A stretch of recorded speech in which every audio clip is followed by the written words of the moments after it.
Want to go, pretty boy?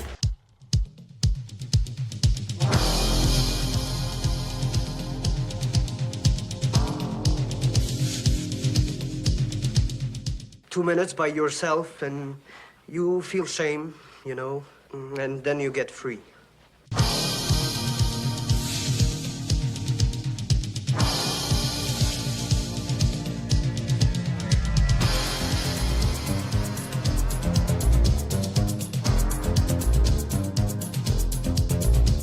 The only thing better than a glass of beer is tea with Miss McGill.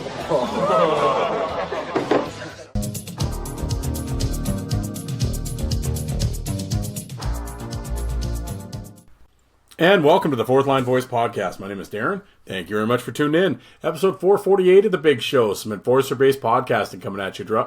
Brought to you by the Hockey Podcast Network. Spit it out. How you guys doing? I know it's late Sunday night here, but hey, better late than never, right? Or maybe after this show it should have been never. I don't know. But welcome. Thank you for tuning in. To all my American listeners out there, I wish you... Is it Memorial Day tomorrow? I hope long weekend, so hope you guys have a good one. Yeah,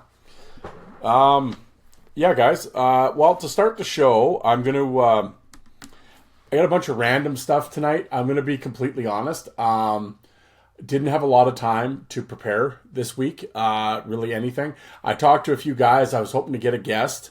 Didn't work out. No one's fault. It just didn't work out. But going forward, we'll see what happens here. Spit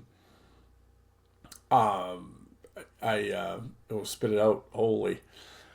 Yeah, sorry, folks. It's been late. Kind of running on fumes here. And I always feel bad, and I've said it a bunch of times. After 448 episodes, I don't ever want to think,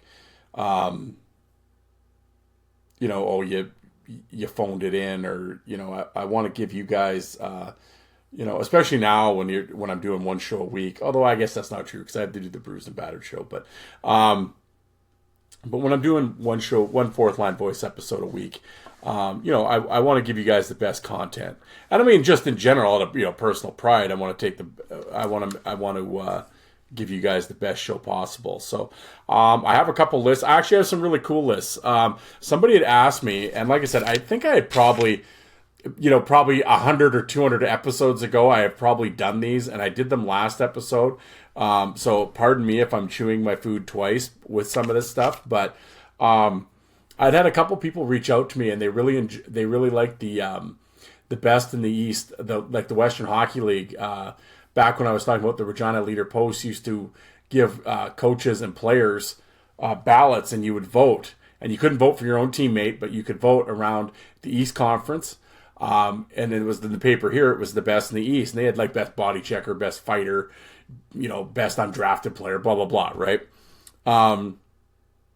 They did one for the Western Conference too, but I could never find it. But then my boy Yuka, of course, Yuka always finds stuff.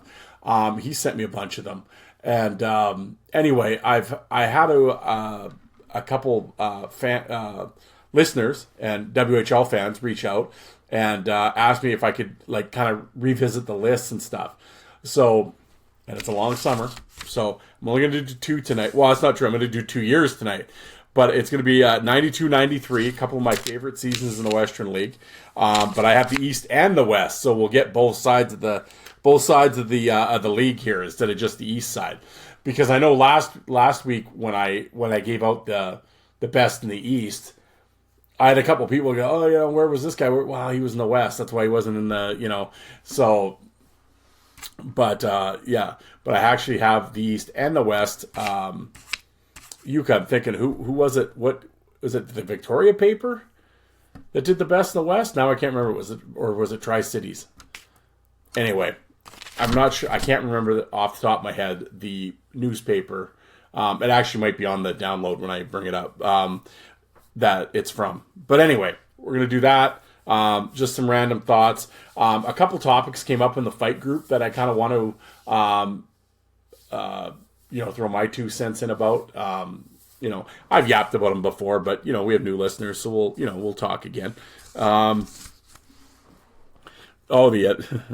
The the NHL playoffs, which I've actually watched. Not well, I'll get into why, but yeah, and just new age fans amusing me, I guess, online as social media. I guess at this point, we just have to take it for amusement because, I mean, fuck, you can't take these people seriously. So, yeah, okay. But, well, I guess first things first, I'll, throw out the promo. Member of the Hockey Podcast Network, over 100 shows on the network. I'm on the original content creator side. Myself, Terry Ryan, Old Tales with TR, Ted Hitchcock. Of course, Joel Lazito over at the Coliseum Chronicles. He is releasing part 2 with Steve Fletcher tomorrow. Looking forward to that. Steve Fletcher, minor league legend. So, and then, of course, Joe with his tremendous back catalog. Fakota, Dean Ewan, Eric Bolton, Strudwick, Asham, on and on. Joe does a tremendous job. Joe is Long Island is strong. What is Strong Island? Oh yeah, well, I mean, Joe's a strong guy, but smell isn't everything. But I mean, Joe, even Lazito, somebody in the fight group posted the old Tough Guy magazines. They're like, oh, I bought a lot, or I finally got the last one. And he put I can't remember, was it 10 issues or 8, however many issues there were of the Tough Guy magazine. The older folks listening will know what I'm talking about. Oh, I loved when those magazines came out. Well, of course, for some of them, Joe Lazito did the rankings. People remember the top 25 rank. Was it 25? 20, whatever. The rankings that were in the in the magazine. And about 30 years later, Lazito's still catching shit over those rankings. Oh yeah, and I've had Joe on the show a couple times, and I brought that way back when I had Lazito on. We brought up the magazine and what went into it and the publishing and all that stuff, and But yeah, here we are. So Joe, Joe and I were texting back and forth laughing about it, but I think I'm gonna have to have Joe back on the show to. We'll have to revisit some of these topics. Maybe, Joe, I'll get you on and we'll do like another 10 questions. It'll be like 30 questions with Lazito at this point because he's already done it twice. We always laugh. I always like to say he shit the bed so bad on the first. The only guy I know that shit the bed bad on the 10 questions. He had to come back and do 10 more. But I'm going to make him do 10 more after that. I'm going to come up with some questions this week, Joe. We'll record some point this week. I want to get Lazito back on the show. I always enjoy talking to Joe. I know, but yes. In the meantime, check out Coliseum Chronicles, Joe and Joe Lazito, and also my other project that I do with Alec and Jay, the Bruised and Battered podcast. It is a look at current minor league hockey, fighting current tough minor league hockey. I should add that all the time because it's not like we're talking about the power play in Poughkeepsie or something. But yes, this week we babble on like we do, as the three of us do, talking about a number of different topics. And then our interview, I actually interviewed Yannick Turcotte. The second time he has been on our show. Oh, No Panic Yannick. And he was actually on Joe Lazito's show as well. Great guest. To be completely honest, I have said this to anybody that has asked me, and even if they didn't ask me, I still said it. And after 448 episodes and hundreds of interviews that I have done, I wish, oh, how I wish, they were all as easy as Yannick Turcotte. Tremendous. You send him a text or you want a line or a private message or whatever to line something up. He responds promptly, gives time, gives the day. He is on time, constant communication, comes prepared, speaks well, gives great answers, is insightful, takes it seriously. Like in terms of like he just doesn't like, jack off when he's on the episode. Like whatever, I won't name, but like I said, after hundreds of episodes or hundreds of interviews, I've interviewed guys that didn't give a shit and didn't take it seriously. And I mean, they weren't rude. They weren't, oh, fuck, buddy. Like they weren't rude, but you could tell they like didn't really give a shit. They were giving half-assed answers and, as they're talking, kind of looking at the clock on the wall, like that. And it's like, and they just didn't give a shit, right? So, yeah, and whatever. And then, and some guys they're not storytellers, right? So sometimes their intentions are there and they want to give a good interview, but they're, guys are nervous or they don't remember things, and that's all understandable, or they just they're not talkers, or they're not talkers. And at the end of the day, it's like, I'm not paying these guys to do the show, they're taking time out of their life to come talk to a stranger about hockey, right? So it's not like, they owe me something. I'm just happy that they agreed to come on the show and give their time. So, I'm not trying to critique these motherfuckers too much, right? But, so like I said, some interviews have been stinkers, and, they don't go like, in your mind, you always hope they give the great answer and give you some dirt, and maybe motherfuck a few guys and, and all that. And it's like, oh yeah, but meanwhile tell great stories and, but it's hard, right? And I think if someone interviewed me, would I be like that? All the shows I've done and everything else, I've been on shows as a guest. I've been on the other end of the microphone, so to speak, and it's hard sometimes, especially when they, and this happened to me, actually, pretty much, I remember the first time I ever went on a show, Dan, I love you, but it was, I just drew a complete, goddamn, what was the name of his show? I have a shirt, the shirt in the closet here. Pardon me, Dan, that's rude of me to not remember the show, but, I remember he was like, okay, we're going to have you on and we're going to talk about this, this, and this. I'm like, hey, all right. And I'm super excited. I'm nervous, but I'm super excited to do the interview. And, he has me on, and then he asked me like completely different questions. It wasn't like, he was that, we were, solved for X or anything, but it was like, he threw me off because I had like in my mind, I had prepared like really good answers and I was going to be really insightful and everything. And instead he like throws a curveball at me. And, that was something, it went fine and whatever. And I've gone on to do other shows. And I always try to take it seriously and give really thoughtful answers. And every once in a while I try to slip in some big words so I at least fool them, think I sound smarter than I am. And, like, that type of shit, but so, but yeah, but I always, try to show up on time and, and everything, be the guest that I want, right? That's how I want to be perceived as. So, but yeah, what was I talking about? I'm just rambling at this point. In the business, I believe it's called filler.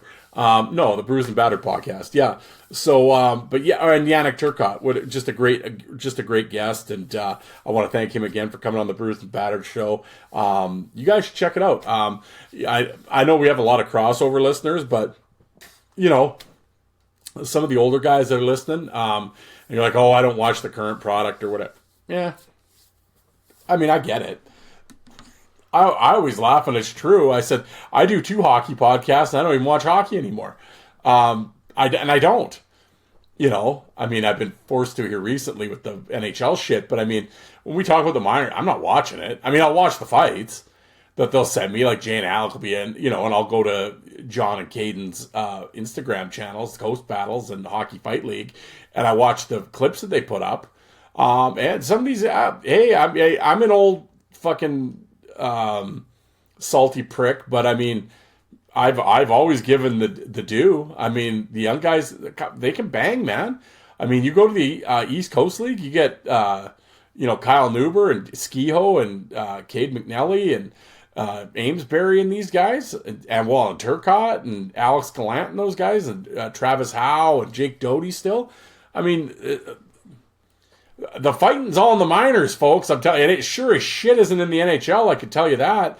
And I have said this on the Bruised and Battered show a number of times. Anybody who watches this happy horse shit that the NHL is pulling off right now, go buy the Flow Sports package, and you should be watching the East Coast Hockey League playoffs. That's what you should be watching. Goddamn, they've been fighting, they're hitting, shit's going to, there's actual animosity. Yeah, not this horse shit that's on the NHL. Like, we'll get into that, but that's the question I've said 10,000, 448 episodes. I've said it 448 times at least. I have no idea who could, like, new people, again, new fans, they don't know any different, whatever. They grew up on this shit. But old folks, like old farts like me that grew up watching 80s, 90s, like reading the Best in the East shit, and then watching the NHL and watching Probert and Twist and Peluso and all this stuff, and the playoffs with Gilmore and Clark and McSorley and the head-high hit at the blue line and shit like that. Who the hell can watch that and then tune into 2020? That Florida-Carolina bullshit last night? Well, it's the playoffs. It's good stuff. Are you high? Do they drug test at your work? I hope not, because you're losing your gig. Because anybody that could sit there with a straight face and tell me this is good shit, and you're from back in the day, I don't. What are you on? Puff puff pass, bro. Because this is embarrassing. But anyway. But yes, the Bruised and Battered podcast. I hope you guys tune in. And I mean, even if you don't listen or watch the current stuff and stuff, tune in. I think the three of us are fairly humorous, and I think you'll find the banter that we do, because we shit on each other about beer and everything else and Pop-Tarts. And I mean, we don't take shit seriously here. Like, I mean, when it comes down to giving the information and interviewing players and shit like that, we're serious. But I mean, we don't take ourselves seriously in terms of like our banter back and forth. And I mean, it's not goddamn Dateline, right, that we're tuning into here. So it's like, it's a hockey podcast. You know, there was a few podcasts. I've always said when it comes to the podcast too, even though I don't watch current stuff or whatever, I like to see what's out there. If a new podcast pops up or I see something, I'll tune in and just check out a couple minutes of it. I'll listen to it because I got to drive in on the highway. I have like a 20-minute drive from the town that I live in into the city of Saskatoon. So I mean, I got plenty of. There's 40 minutes right there of podcast listening time, right? So, yeah, I have time to like check out new podcasts and stuff. And oh yeah. There are some dudes that take themselves way too seriously. Lighten up, man. Like, but yeah, or they're just. Oh yeah, I mean, tuning into this, it's like really is, like I said, is a real definition of professional here. But man, there's some bad shit out there. And yeah, and I'm not shitting on anybody. I'm not trying to sound like, oh yeah, no, you listen to me, kid, you'll go somewhere. No, bad in the terms of like, again, it's like that you don't take it seriously. Like I'm listening to some interviews with people and it's like, so where did you play junior? Like really? You don't know where you played junior? Like you couldn't be bothered for the 39 seconds it takes to type in his name into a Google search and then go look at Hockey DB at the very least. It's really cool. You can click on the teams. It'll tell you who he played with too. Like you couldn't even be bothered to do that. You just, you know. And the thing that amazes me is sometimes the guests that these guys get. I'm like, why are these, like, shit, I get a hold of some of these guys and I can't even get a return private message. Meanwhile, Jimmy Bob's hockeypodcast.com with his 3 listeners and a burglar, lands a couple guys. And I'm, a couple NHL guys that I've asked that it's just like, holy shit, seriously? Like, all right. I mean, I guess I got to work on my approach. But, whatever. But yeah, not like, hey, I encourage anybody that wants to create content to do it. I mean, the world needs more content creators, less idiots. I mean, content creators in the sense that you're following a passion that you enjoy, hockey or baseball or football or whatever, or UFOs or Sam Squanches or whatever. If your podcast is reviewing every Trailer Park Boy episode, then, whatever it happens to be. I hope you do it, and I hope you follow it and take it seriously. But I mean, in terms of in podcasting, it's like I always say if you're going to go out and buy the microphone and pay for uploading and all this shit and everything else, you're going to spend out some money, and if you're going to interview people or whatever, at that point, should you not maybe put some effort into researching people? I mean, and it's like, and again, I'm not, whatever, but it's like, oh, no one listens to my show and it's disheartening and blah, blah, blah. Yeah, because your show sucks, man. Like, I mean, it's not you, but it's like,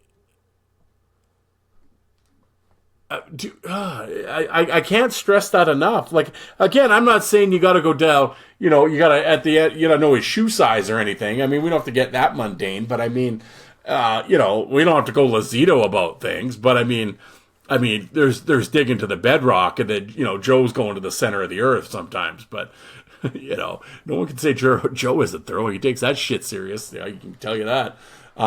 But no, that's what I jokes, but I mean that's what I appreciate about him, right?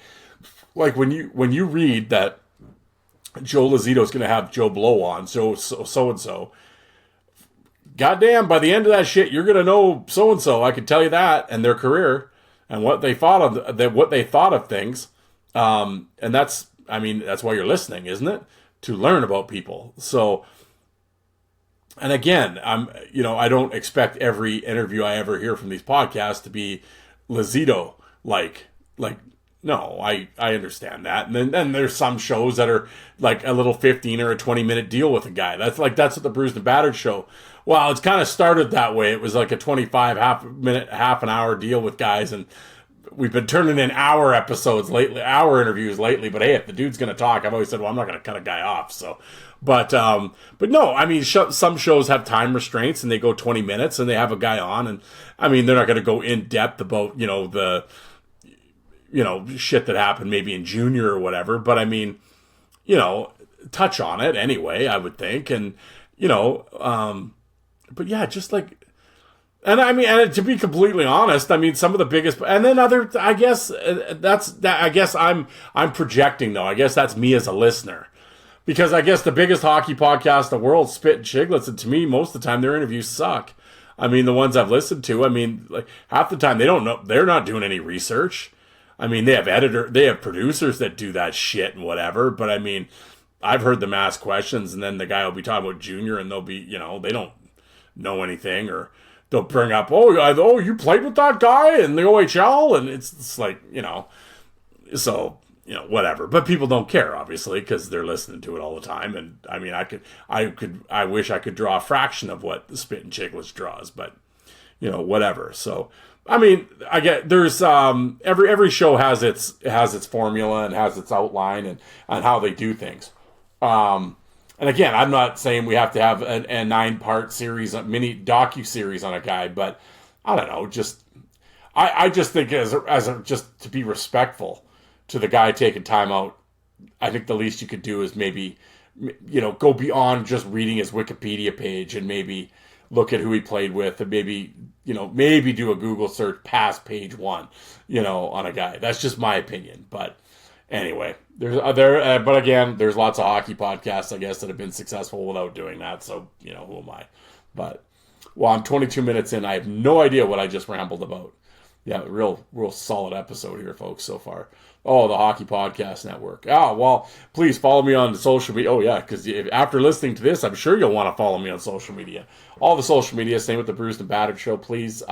Also, check out my YouTube channel. Over 2,500 fight videos on there. Please subscribe to it. Check it out. Go down the rabbit hole. Everything's labeled. You can find WHL, OHL, AHL, blah, blah, blah, on and on. And I got some cool... I was going through it the other night. I was looking for something, and then I was kind of just scrolling. I don't mean to... toot my own horn, but toot. I have posted some good, rare shit on YouTube over these last 10 years that I've had that channel. There are some good fights that you will not find anywhere else on YouTube. And you should check them out. Terry Ryan versus Joel Terrio. And, I just put up a fight on Facebook yesterday. Terry Ryan versus Sean Thornton. The Maritime battle there. Fredericton versus St. John's. So you should check it out. Terry Ryan's a bad dude, man. Old Ted Hitchcock, underrated fighter, actually. I'm not putting him up always a top 5 hev in the league or anything, but I mean, for a guy that wasn't, for a 200-pound guy that was a goal scorer, I mean, yeah, true power forward. Old TR didn't back down, man. You just look at his fight card. It's like, goddamn. Like Lassard, 3 times in one game, and like Bialowas and Terrio and Thornton, and so I mean, shout out to TR, man. That's a dude I got to get back on the show, man. Him and I have talked a bunch of times, but he's so busy these days. I've had him on before, way back when, but I kept telling him I want to do his 5 toughest opponents, and and then obviously I talked to him about Shorzy and stuff. So yeah, actually I should do that this week. I'll reach out to TR, see what's up. But anyway, folks, I'm gonna drop a DraftKings ad in on you, and then we will get into some things here. And now here's a word from our sponsor. Hey, basketball fans, are you ready to win some real money? Check out Pick 6 from DraftKings. When it comes to basketball payouts, DraftKings Pick 6 dunks on its rivals, including prize picks. Just select 2 or more players and choose if they will have more or less of a stat, like points, rebounds, three-pointers, and more. Pick 6 is available in most states, including California, Texas, Georgia, Missouri, and more. Don't settle for a small payout. Switch to Pick 6 and cash in your basketball knowledge. New players get $50 in Pick 6 credits instantly on just a $5 entry. Download the DraftKings Pick 6 app now and use the promo code THPN. That's code THPN for new customers to pay $5 and get $50 in Pick 6 credits. Better payouts, bigger wins. Only with Pick 6 from DraftKings. The crown is yours. Gambling problem? Call 1-800-GAMBLER. Help is available for problem gambling. Call 888-78-97777 or visit ccpg.org in Connecticut. Must be 18 plus age and eligibility restrictions vary by jurisdiction. Pick 6 not available everywhere, including New York and Ontario. Void where prohibited. 1 per new customer. Bonus awarded as non-withdrawable Pick 6 credits that expire in 14 days. Limited time offer. See terms and pick6draftkings.com/promos. Now back to your regularly scheduled program. We're editing on the fly here, folks. How was that? Well, I was going to talk about this at the top of the show, but top of the show, and we're 24 minutes in. As I had brought up, was the last episode of the episode? Anyway, the episode before. My father-in-law has been in the hospital for about a month now, and we're got the biopsy done. Just waiting for results here. Should be coming here either Monday, Tuesday, around there. But anyway, real, frustrating time for everybody. A lot of waiting, a lot of unanswered questions, or waiting for the answers to the questions. Yeah, it's just been tough seeing him lying there and just, and the mother-in-law's up there every day with him, and she's there all day, and the wife has gone up. My wife is a trooper, man. I mean, teaches grade 1 all night, all day, comes home, eats supper, and then goes to the hospital, and, goes for a bunch of hours to spell her mom off so her mom can go home, because her mom's been there all day, right, since, in the morning, and, my mom, and then, Lisa's getting home, 10:30, 11 o'clock at night, and, get shit ready for school, and then go to bed and get up at, 6 in the morning to go teach grade 1 again. So, and it's been for the month now. And she's gone to the hospital pretty much every day, other than when she got sick there for a few days. But, and I've gone a bunch of times, but it's certainly not like I'm going in every night either. I mean, I've got, I'm either recording or doing, like, she's there right now as I'm recording this, so yeah, and it's, and it's just been tough for everybody, and, and you're just, it's more just the waiting, like, you're just waiting for the results, and at that point, whatever the results may be, how do we, address that, and, and then, how do we, address that, and what avenue you're going to pursue at that point. But, we'll see. So hopefully, knock on wood here, it's, benign or something like that, or, I'm not going to sit here and speculate, so whatever, but just hopefully, it can, thinking positive, we'll put it that way. But, anyway, I didn't, whatever, but I want to thank, I had a bunch of people reach out, and comment on it, from, Tim and Yuka and John and everybody, and, a bunch of people. So, thank you for that. I appreciate it. And, the kind words, and, we'll battle, and, and right back, and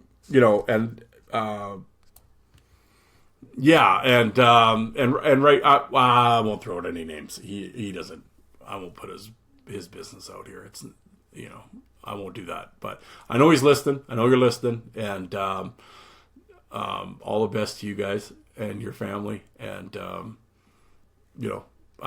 my condolences. I know we've spoken in text, but yeah, man, I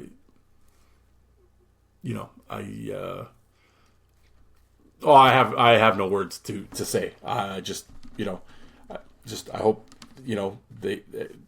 it's time to heal and as best you can, and we move forward, right? But yeah, my thoughts are with you guys, and yeah, all the best to you guys, and positive thoughts going forward. But yeah, we'll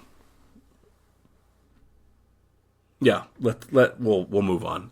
But again, thank you to everybody for reaching out. I appreciate it.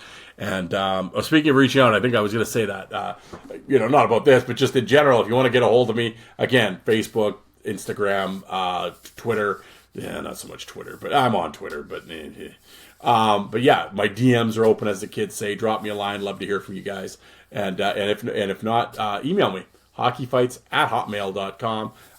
Yeah, drop me a line. Love to hear from you, for sure. But yeah, the playoffs. And so I've obviously been at the hospital, sitting there with the father-in-law and everybody, and of course the TV's on and the hockey's on. So yeah, so I have, through the circumstances, unfortunately, yeah, hockey's been on, and watching that Florida-Carolina bullshit last night, and I'm so glad. I saw online there that Bissonnette on TNT there called out Carolina and just said you're embarrassing, and I saw it on Spit and Chicklets, like Ryan Whitney and those guys were just saying like they should just be like, let's just end it right now and just give Carolina the loss. But yeah, that's just embarrassing how soft they are, and again, and like Bissonnette brought up, I mean, I think at some point here you haven't won a conference final game yet. You've been swept in all of them for how many years now? I think you may need to change the makeup of the team a bit. Maybe add some grit. I was actually going to bring it up when I was interviewing Turcotte that he's in the Carolina farm system. Maybe stop fighting. He might get called.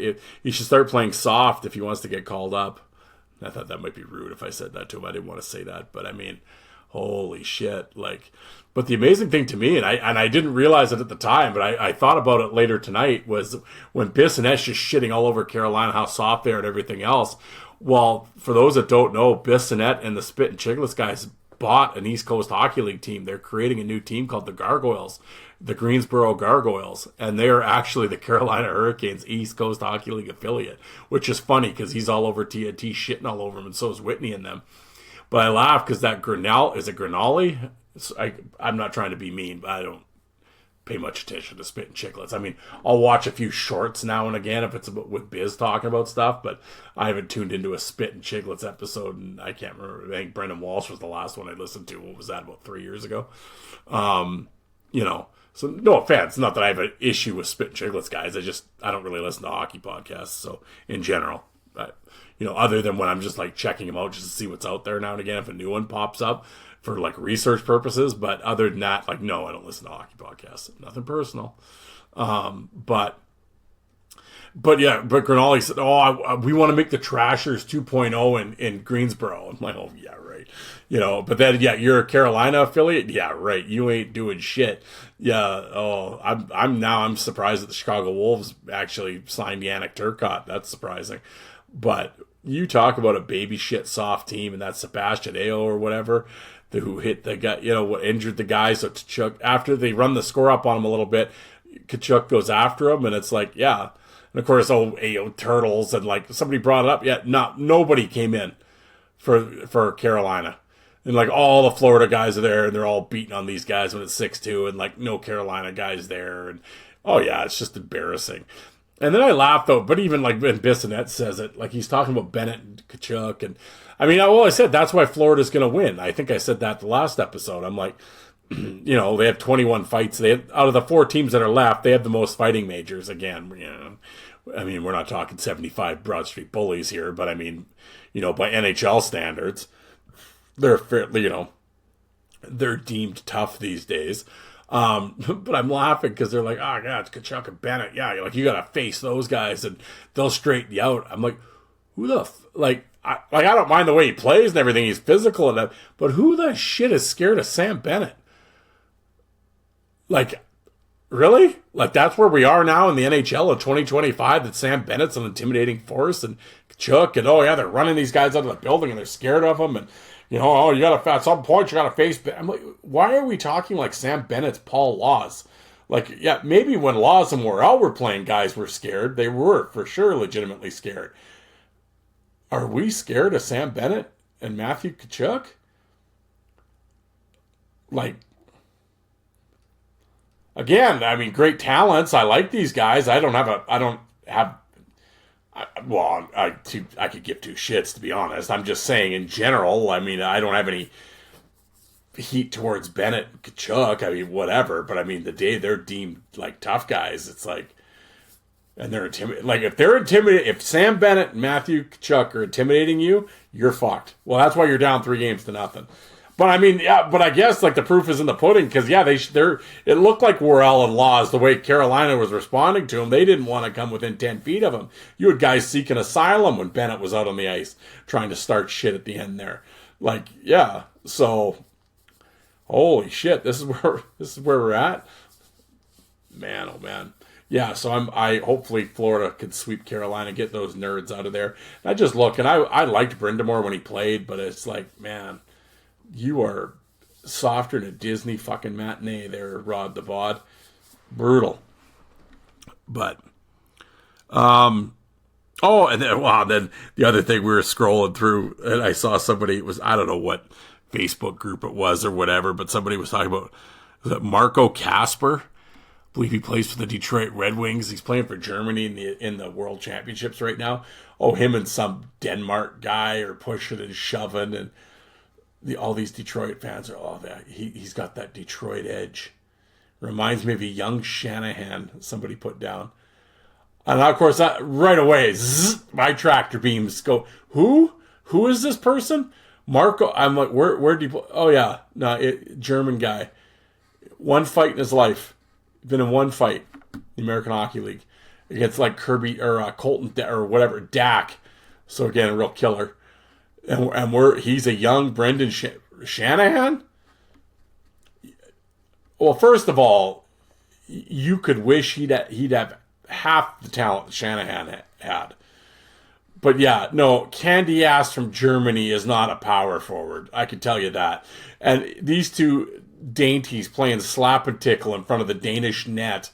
He's a dog, man. Do you see that? He's not taking anything. These two, if one guy had dropped a glove, the other guy would have ran away. No, they're face washing each other, pushing and shoving, and the linesmen get in there, and he's a dog. He's got that Detroit edge in him. Oh yeah.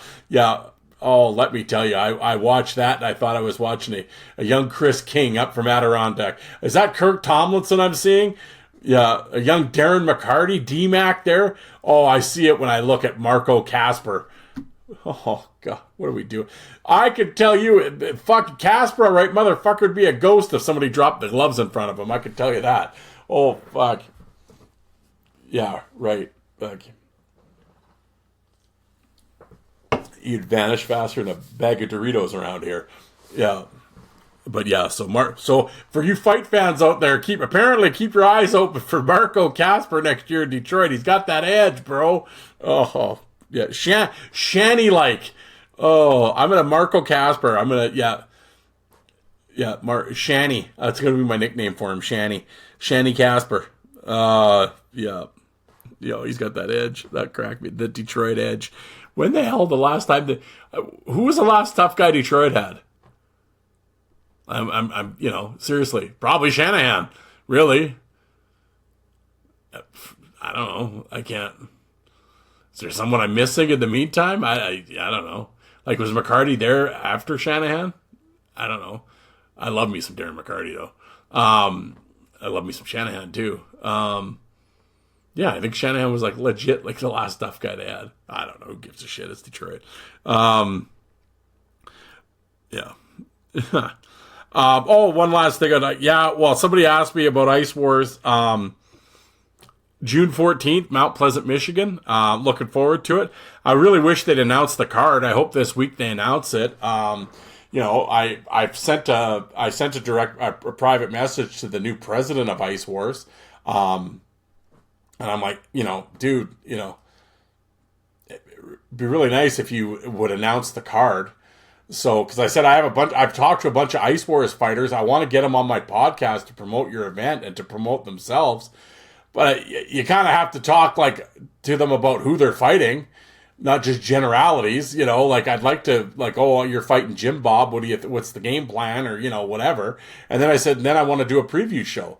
Jay, Alec, and myself will sit down and do the preview show, as I've done for the first 3 Ice Wars that have happened. We always did preview shows that were actually really well received and really popular. I want to do that again, but pretty tough when I don't have a card in front of me. And I'm not sure what there's been really and for teaming up with Bare Knuckle Fighting now and stuff, Bare Knuckle Fighting on social media has done nothing to promote this thing. I don't think it would hurt their feelings to mention Ice Wars at this point. So I'm really not sure what that's all about. Yeah, I love the event. I want to do nothing but help the event. As you guys, long-term listeners know, you guys know how much I love Ice Wars and getting all the guys on and doing that and everything else. But it's like, you boys are making it tough with the promotion or lack thereof. I'm trying to help you out there, but boy, oh boy, get your shit together, guys. Come on, announce the card, get the fighters talking online about it, shit talking each other, and that's how you do it, man. Like, the UFC doesn't announce the card 2 days before the event. Like, come on, man. Let's get it going. Oh, and lastly, I had put up a Mike Wilson, when Eric Goddard dropped Mike Wilson in the American League video. And, Ronnie, I don't know who you are or whatever, but you come in flapping your lips on my Facebook page, because my Facebook page is open to the public, and that's cool. But you're going to come in and start shit talking Eric Goddard and just being like, and it's not like, oh, I've never been a Goddard guy. It wasn't that. I mean, everyone has their opinion. That's fine. But when you oh, he sucked and he was the reason why they got rid of, oh yeah, guys like Goddard is the reason the NHL got rid of fighting. Oh yeah, really? Is that why? Yeah, okay. Sure. Did you follow the news there, Ronnie? You dipshit? Yeah. Whatever, we won't get into it. But yeah, Eric Goddard's the reason that the NHL has gotten rid of fighting. Oh, okay. Yeah. Well, the NHL hasn't put in any fighting rules, so I don't know what you're talking about, Ronnie. And I know you don't know what you're talking about, you ignorant buffoon. Yeah, and I don't. But when you start taking personal shots at guys and shit like that, yeah, you're fucking done. So yeah, Ronnie, if you happen to be listening to this, yeah, that's why I blocked you. Yeah, and then somebody said, why do you block people? Like I would say, it's the same reason why I flush. Yeah, who needs that shit in their life? Yeah, no one wants to read it. You offer nothing. You have no original thought. You have verbal diarrhea, and you're clogging up my comment section with idiocy. There's enough idiocy I can find just scrolling other people's pages. I don't want it on my page. So, yeah, beat it. You're done. So, but yeah, it struck me. Eric Goddard was the reason there's no fighting in hockey anymore. Oh, yeah. Okay, Ronnie. Yeah, there is guys on my beer league team that could skate circles around Eric Goddard. Oh, I love that one. Actually, I worked with a guy, a seasonal kid, that did that. Oh, yeah. Yeah. Kenny on our team, our leading scorer, he could probably play in the coast. Oh, okay, sure. Kenny, who plays the 9 o'clock Thursday game at the Twin Rex. Yeah, at the Twin Rinks. He could play in the East Coast League, could he? Yeah, he could play those top line minutes with the Toledo Walleye. Old Kenny there, the guy who drives the forklift at the Costco. Yeah, he's Bo Dangles out there, is he? Yeah, I did point out you play with no shoulder pads and there's no hitting. And the goalies. The one guy's a 38-year-old accountant who forgot his glasses at home. No, Kenny can't play in the coast. Kenny couldn't play in the Fed. I can tell you that. So, no. And Eric Goddard would look like fucking Ted Lindsay if he came out and played with you clowns. Yeah, so stop with your delusion. And, oh yeah, Kenny could skate circles around Goddard. Oh, okay. Yeah, he played with the Islanders and everything else. He went to Pittsburgh for a Stanley Cup. Practiced every day with Malkin and Crosby and all these guys. But yeah, Kenny from Jiffy Lube could replace Goddard on that fourth line in Pittsburgh. Shit, they would have won. Sydney would have 5 cups if Kenny was there. What are we doing? What are we doing? But, internet foolishness. Oh, folks. Well, let's get into these. What did 1992, 1993, WHL. So we'll go. 1992, best in the East. Here we go. Enlarge here. So this is the Eastern Conference, and again with these, it was done by the Regina Leader Post for the East here, and then I believe it was. I keep wanting to say it was Victoria for the West. But regardless, I got both divisions for this, folks. So here we are for the best fighter in the East for 1992 was the Medicine Hat. And again, this is voted on by coaches and players, and they weren't allowed to vote for teammates.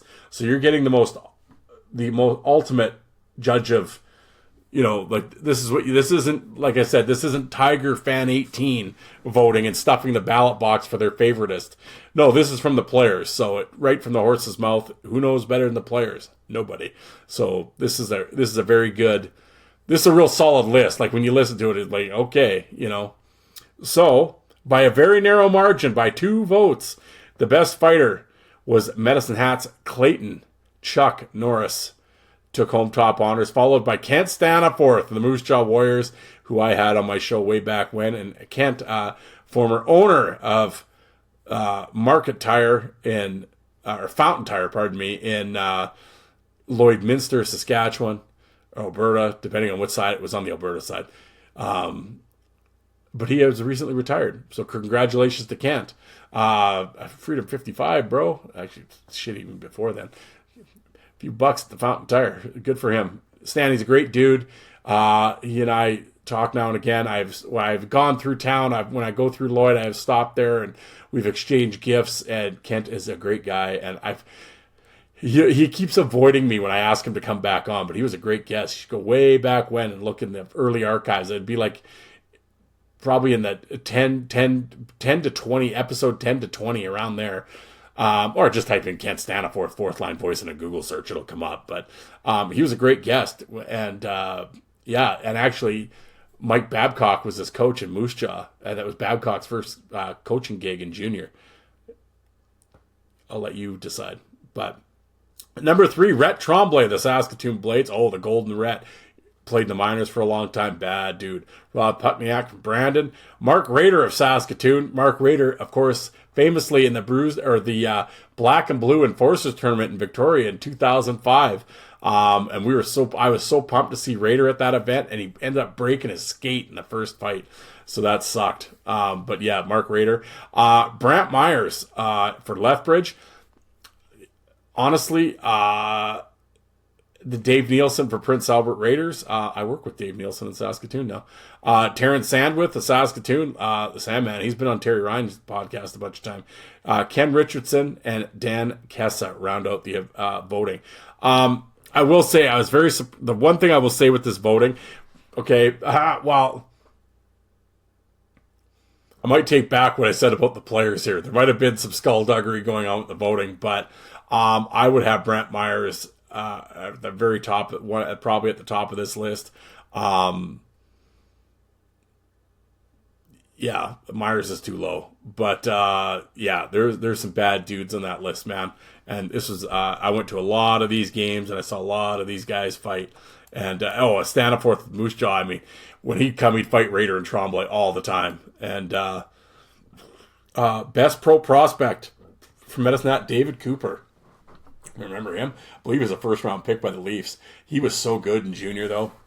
Had some pretty good American Hockey League numbers, too, but just couldn't get over the hump. But next was Rob Niedermeyer, Mike Ratch, Jeff Shantz, Brian McCabe, Jason Smith. So, like I said, I think the players knew because all those guys went on and had very, very good NHL careers.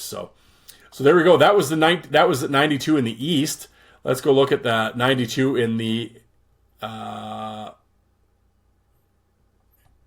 West. Here we are. Best in the West. Here we go. Enlarge.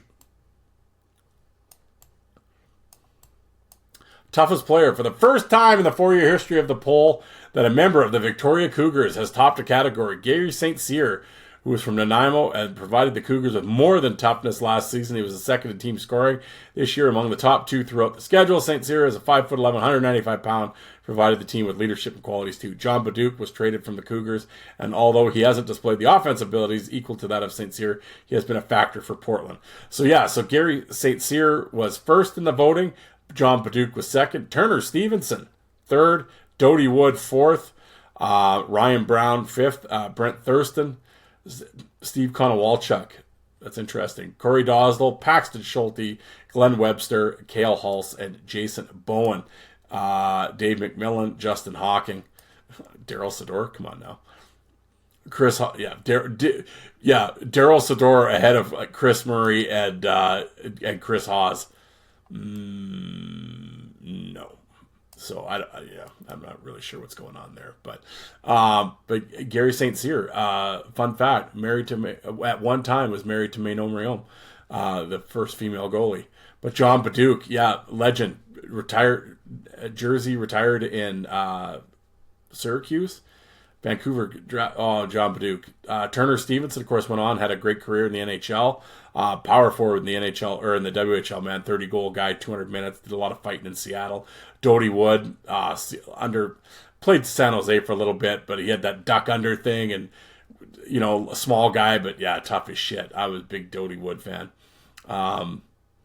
Dosdell, Paxton Schulte, the UK listeners will know that cat. Who do they got for prospects here?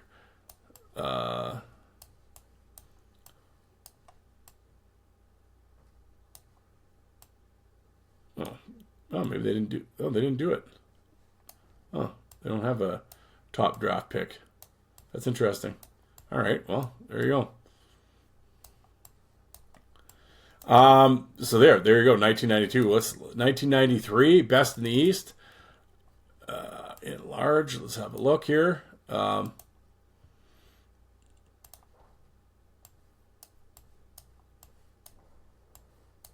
wife is home from the best rookie, Jeff Friesen. Yeah, he didn't have a bad career. Best fighter. Yeah, well, here you go. The next season, Brant Myers at Lethbridge, far and away the league leader. Clayton Norris was second. Mark Rader third. Ryan Brown fourth. Darren Perkins. Dan O'Rourke. Isn't Dan O'Rourke a ref in the NHL now? Rob Tremblay, rest in peace. Sean Yakimish, Chris Dingman, Justin Hawking, Pete Leboutillier, Jamie Linden, Trevor Linden's younger brother, and Jamie Pusher for Lethbridge. Rounded out Brant Myers, man. Yeah, I remember. Well, the previous I had mentioned Rhett Tremblay. Being in Saskatoon, saw Tremblay win a lot of fights. In fact, won all of his fights. And then Brant Myers came to town, and we were like, oh, okay, here we go. Rhett's going to get him. And Myers dropped him with the third punch. It was like, whack, left hand, and just down he went. I was like, Jesus. Yeah, Myers was... And I will say with Clayton Norris, that was the one guy, every time Medicine Hat came to town, Norris would never fight. There was always a bunch of fights, but we always wanted to see Norris fight because we'd heard so much about him. Never fought when he was here, which was kind of funny. But Clayton Chuck Norris. Actually, he just started following me on Facebook. We started following each other. I'd love to get him on. And best undrafted pro Anita Meyer, Dennis Peterson, Jeff Friesen, Shane Toporowski, Darren Van Imp, Rhett Warner, Marty Murray. There you go. Friesen and Anita Meyer and Darren Van Imp, Rhett Warner. Yeah, I mean, those guys obviously went on to had NHL careers. So the players, once again, were not wrong with their assessment there. And now we'll go to the West, 1993.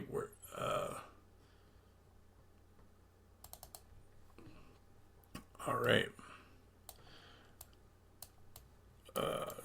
Where are we here?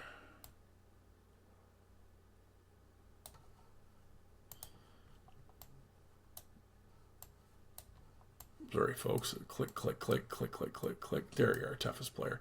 By a wide margin, actually. Tri-Cities, Jason Bowen. Of course, Flyer fans will remember him. He was a high draft pick with the Flyers. Ask anyone who's been hit by big Jason Bowen, they'll tell you it's like running into a brick wall, 6'4", 225. Not one of the... He's not only one of the biggest players in the Western Hockey League, but also one of the most agile. He was a first-round pick, 15th overall at Philadelphia. Seattle's Brendan Witt, projected as a first-rounder this year, pulled in a close second. Yes, Brendan Witt was second. Cale Hulse was third. Brett Duncan fourth. Brett Duncan was a bad dude, man. Paxton Schulte fifth. Baduk, Dave Kamek, Brian McCabe, Ryan Van Steenberg, Adam Deadmarsh, and Chris Murray round out the list. Yeah, Jason Bowen, Brendan Witt, yeah, man. But Jason Bowen was a killer in Tri-Cities for sure. Cale Hulse in Portland was awesome. I believe in '94 he won the toughest, I think. But he destroyed guys, and I remember him and Duncan were kind of widely considered probably the two toughest, and he dropped Duncan. Yeah, Hulse was one of those guys. He was an absolute killer with Portland, and then in the minor, I've said this a bunch of times in the show, but when he got to he was drafted by New Jersey, and then when he got to Albany, I got the Albany DVDs and I'm watching. He's smoking guys in the American League too, and then he just got to the NHL and just didn't really fight anymore. And when he did, it was kind of whatever. But I mean, hey, I always say he managed to play almost 800 NHL games and married a Baywatch girl, and so. Fuck me, right? So, I mean, hey, if you can play 800 games in the NHL and you don't really have to fight, I mean, why would you? But, I mean, he's a big guy, physical. It wasn't like he turned pussy or anything, but it was just like, yeah, he just didn't, he didn't become the 20 fight a season, 200-minute guy, right? So, which was, strange because that's what he was the whole way up, right? So, but yeah, he found a niche in the NHL and was just one of those, sandpaper D-men and glassing out guy. Oh, I mean, if he played now, he'd be friggin' King Kong. Yeah, I can guarantee Sam Bennett wouldn't be running around on Cale Hulse, But yeah, there you go, folks. There's that 92-93 best in the East and the West. Some great names there, man. The 90s WHL was so good, so good. I wish there was more footage out there. Unfortunately, it's lost to the sands of time, but yeah, tremendous. But anyway, guys, I almost gave you an hour here on a hopefully you have a good Memorial Day listening to this, and yeah, guys, like I said, lot going on here lately. A lot of work. Work's really starting to pick up. Like I said, the personal stuff that's going on. We'll get through it, and but in the meantime, bear with, and I'm trying my best here to try to give you guys something. I thought those lists are pretty cool. Get some names from the past and some ranting. But anyway, guys, I gotta get going. I gotta go talk to the wife. We'll see how everything's going. And but I hope you guys, thank you very much for tuning in. I know I was rambling about shows earlier, but millions of podcasts out there. The fact that you chose to take time out of your day to listen to this show, I greatly appreciate it. I really do. And please download, don't stream. That's how I get paid. And yeah, guys, we will see you around for like I said, for my American listeners. Memorial Day, it's not just about barbecuing. Remember that. And to everyone else, let's have a good work week, and I'll talk to you guys next weekend. Thanks, everybody.